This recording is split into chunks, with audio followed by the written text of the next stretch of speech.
सांस कह रही श्वास से। भारत दर्शन में आपका हार्दिक स्वागत है।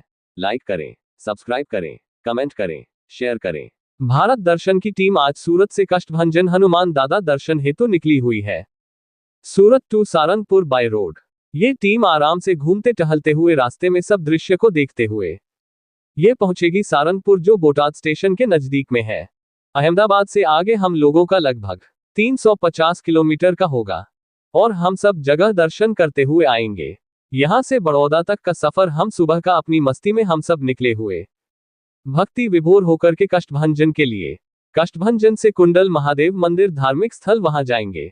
वहां पहुंचकर भगवान शिव शंकर जी को सुबह सुबह जल अर्पित करेंगे। हमारी टीम का हमेशा धार्मिक स्थलों का महत्वपूर्ण स्थान रहता है। आए दिन हम सब भ्रमण करते हैं। जहां की जो मान्यताएं हैं वो हम प्रदर्शित करना चाहते हैं। आज कष्टभंजन हनुमान देव महाराज यहाँ जो है, हमेशा दार्शनिक लाखों में होते हैं, जो हमेशा यहाँ आते जाते रहते हैं, अपनी मनोकामनाओं को लेकर के यहाँ आते हैं। ये देवस्थान बहुत मार्मिक है, प्राचीनतम इतिहास रहा है यहाँ का, इसलिए और बहुत ही सुंदर यहाँ का दृश्य होता है। जो लोग एक बार आते हैं वह बार बार यहाँ आते हैं। सुबह सुबह 5:30 की आरती कष्टभंजन श्री हनुमान दादा मंदिर पर हम सबको पहुँच गए हैं। यहाँ का दृश्य आप देखिए, लाखों भक्त यहाँ पर सुबह 5:30 यहाँ जो है दर्शन के लिए लाइन में, और ये दृश्य आप देख रहे हैं कष्टभंजन देव महाराज के मंदिर के सामने का। इसी प्रकार का अंदर भी दर्शन कर रहे हैं और हम सब दर्शन के लिए पहुंच गए हैं। ये दृश्य अद्भुत दृश्य है। यहाँ जो ठहरने की व्यवस्था है वह बहुत अच्छी है और आप यहाँ आसानी से यहाँ कमरा मिल जाते हैं और फिर उसके बाद आप दर्शन करिए। यहाँ का अद्भुत दृश्य ये देखते ही बनता है। हम और हमारी टीम बहुत आसानी से दर्शन कर लिए। फिर यहाँ से हम लोग निकलेंगे कुंडल महादेव मंदिर। दर्शन करने के बाद हम सब सूरत के लिए फिर वापस आएंगे। जाते समय हमको यह एक कॉफी शॉप, यहाँ हम लोगों ने कॉफी पिया और बहुत अच्छा लगा। फिर वहां से हम लोग निकल गए। निकालने के बाद सुबह सुबह कुंडल महादेव मंदिर, यहाँ का दृश्य अद्भुत था।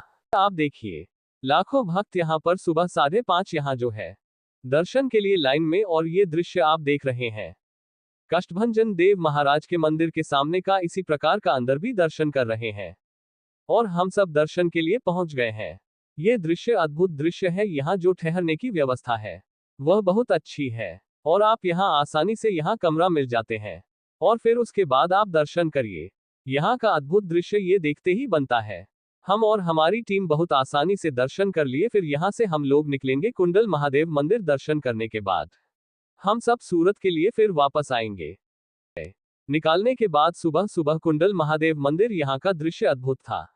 108 शिवलिंग का दर्शन सुबह सुबह हम लोग किया और वहां का दृश्य अद्भुत सुहावना था। भगवान शिव जी के, शनि महाराज जी के दर्शन हुए और 51 फुट श्री हनुमान जी की मूर्ति के भी दर्शन किए। अद्भुत दृश्य था।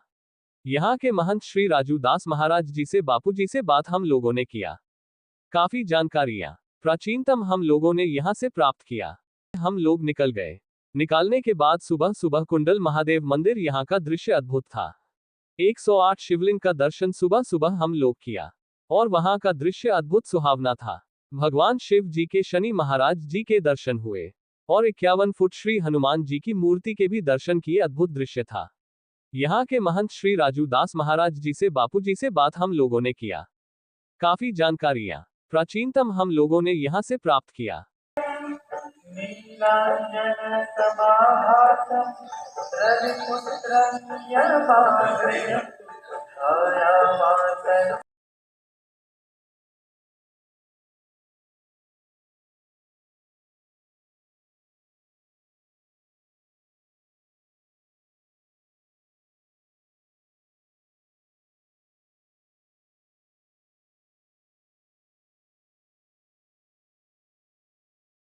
ગયા છે બરોબર. આ મારા ગુરુજીએ આ બધું ડેવલપ કરેલું બરોબર. પછી મને ચાદર વિધિ કરી મને હોંપી જગ્યા બરોબર. પછી ઉપાસક હતા શનિદેવના, પછી શનિદેવ બેસાડ્યા. ત્યાંથી શનિદેવ બેસાડ્યા પછી જાણે બાપુએ શનિદેવ બેસાડ્યા તાણે કોઈ શનિદેવ શું ઈજ કોઈને આમ ખુલી નથી બરોબર, કોઈને આવાય ના દે. પછી શનિદેવ બેસાડ્યા પછી છૂટું મૂક્યું મંદિર કે ના ભલે જાત્રાળુ આવતા. અમારા શનિદેવ બેસાડ્યા પછી જાત્રા ખૂબ આવવા માંડ્યા બરોબર કે ના શનિદેવના દર્શન કરવા જવું ને શનિદેવનો એક પ્રભાવ દાદાનો કે જાણે શનિદેવ બેસાડ્યા તાણે બધા એમ કહેતા કે આઘારો આ શીલા છે વાગી જશે, પથ્થર છે વાગશે, આઘા જતા રહો બધા. મારા ગુરુજી બહુ તેજ હતા, બહુ તેજ, અતિશય તેજ બરોબર. પછી એમને કીધું કે ચલો બધા આઘા જતા રહો. પછી ગુરુજી બહુ બોલ્યા તે બધા સંતોને આગળ રહેવાનું કે જાણે બેસાડે તાણે સમોલો પથ્થર ફાટી ગયો હોય, શીલા ફાટી જાય એમાં અવાજ આવ્યો.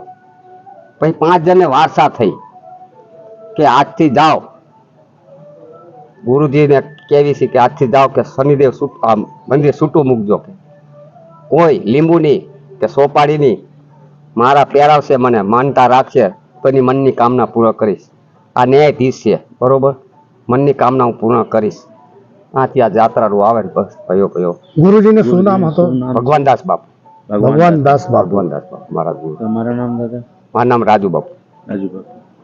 તમે કેટલા વર્ષથી અહીંયા છો? હું 40 વર્ષથી છું. 40 વર્ષ. પછી અમારે શનિદેવનું બાપુ બહુ તેજ હતા ને, પછી બાજી પડતા બહુ લોકો હંગાત બાજે હા બહુ તેજ. આ તમે આવ્યા ને હા એ આ બોર્ડર ના વટી આપો તમે, સમજ્યા? જાઓ મારા વાલા દર્શન. આમ નિખાલત, બહુ નિખાલત. પછી એક વિદ્વાન આયા કે બાપુ તમે આમ શનિદેવ બેસાડ્યા પછી તમે બહુ ક્રોધિત થઈ ગયા કે હા કે મારે બહુ બાજી પડું હું કે બહુ જ કે આને હું કોઈને આની કા નો એન્ટ્રી કે બરોબર, પણ કે બહુ બાજી કે બાપુ કે હનુમાનજી બેસાડો ને કે વચ્ચે બેસાડ દો, બધું તમારું નિર્ણય થઈ જાય. કે બાપુ કે હું ના બેરું 51 ફૂટના પછી હનુમાનજી બેસાડ. પછી મારા ગુરુજી શાંતિ થઈ કે આજ કોઈ દી બાપ બેટા કોઈ દી હમા નહીં હોય એ મહિમા, સમજ્યા? બધા કે જેટલા દર્શન હોય બાપુ બાપ બેટાને વિરોધ છે. પછી અમે હનુમાનજી બેસાડ્યા. સાહેબજી ધન્યવાદ. જય શ્રી રામ.